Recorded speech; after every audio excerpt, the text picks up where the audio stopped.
I've been with Volac for 21 years now and seen 3 generations of the fermentation plant. So we were on a basic 3,000 litre fermentation plant, and in 2012 when we acquired Ecocyle, we had to then increase our capacity because we had to make the MTD1 strain of bacteria. So we went into the 3rd generation of fermentation plant, and that's capable of doing 8,000 litres, but also capable of doing a continuous fermentation so that we can do it in a short space of time, which obviously increases our capacity then to produce more bacteria for a season.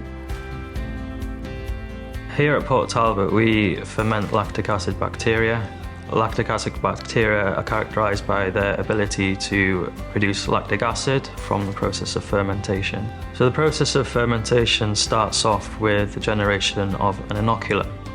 An inoculum is a liquid which becomes saturated with cells of a particular strain of bacteria. That inoculum then is used to inoculate a fermenter. That fermenter is a vessel that can hold up to 10,000 litres, and that will become saturated with the strain of bacteria that we intend to grow. In the fermentation plant, the room consists of a fermenter, 4 media tanks and a separator. The fermenter is filled with liquid media.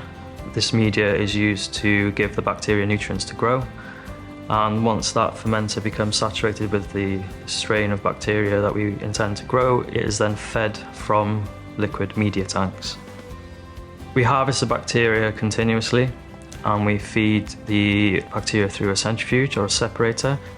The separator is a piece of equipment that will take the cells out of the media that it's growing in, ready for transferring over to the other side of the factory for the process of cryogenic freezing.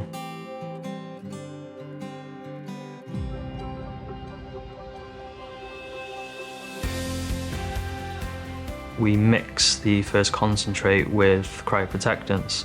Cryoprotectants protect the cells from the process of liquid nitrogen freezing. When this is mixed with the cell concentrate, it becomes a slurry. The slurry will be fed through a liquid nitrogen priller. The process will generate small spherical balls called frozen prills, and those prills will then be drawn out of the liquid nitrogen freezer, ready for loading onto trays and trolleys.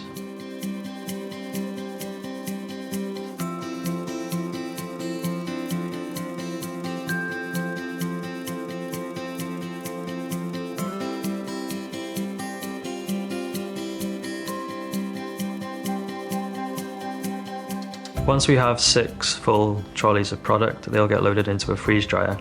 The process of freeze drying is called lyophilization, and under a vacuum, with heated shelves and a cold coil, the water that's contained within the product will be drawn out as a vapour. Once it's complete, we take the 6 trolleys off. Once we've unloaded the dried prills into tubs, they'll then get passed through a fine mill or a coarse crusher and loaded into 25 kilo sacks, where they are then moved on to frozen storage.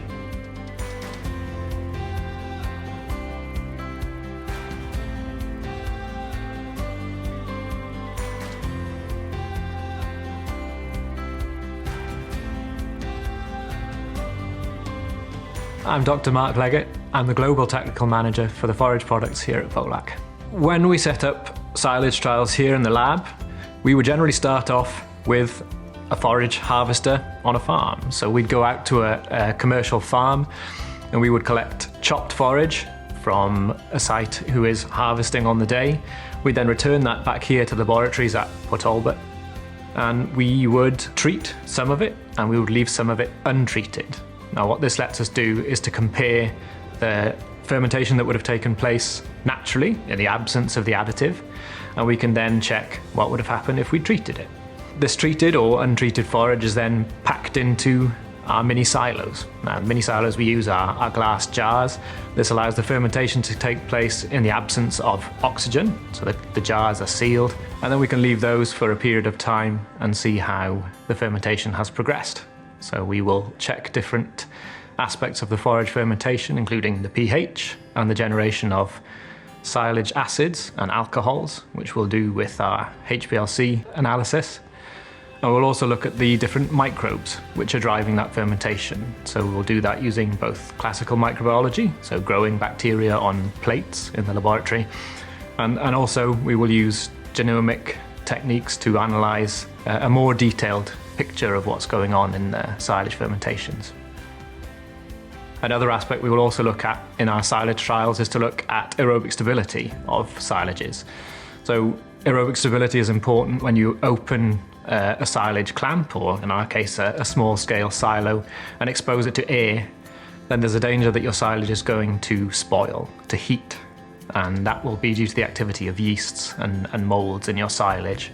So we will mimic the opening of a clamp in the lab by taking out the forage, exposing it to air for a period of time, and we'll measure the temperature. So increasing temperature in your silage is one of the earliest indicators you will get that your silage is spoiling. So we measure the temperature in these forages, and what we're looking for is that your treated products will heat less than an untreated silage. On site at Port Talbot, we manufacture the bacteria that we put in our silage additives. That requires us to do large-scale fermentations in our production facility, but occasionally when we want to bring new products onto the line, or perhaps to modify the process that we use in our production facility, we would do a smaller scale fermentation in the lab as a trial process. Now that's what we can see in the laboratory here. So we have small scale fermenters, where in volume somewhere around 5 to 10 litres. And what that allows us to do is to change the growth media, the food that we feed the bacteria with during the production process. We can control everything in exactly the same way as we do in our production facility. We can run continuous culture in our lab scale fermenters, and we can grow all the different types of bacteria that we have, because each has their own specific growth requirements. We can also mimic the harvesting process of the bacteria. We have a centrifuge where we harvest the bacteria, and also a freeze dryer in the lab, where we can perhaps play with the cryoprotectants which we use. Cryoprotectants are there to protect the cells when we freeze them. So the bacteria are stabilized for use in inoculants by freeze drying. And what that means is we have to take out the liquid from the bacteria, the moisture from the bacteria, to stabilize them, to make sure that they last a long time when we package them up into a silage inoculant.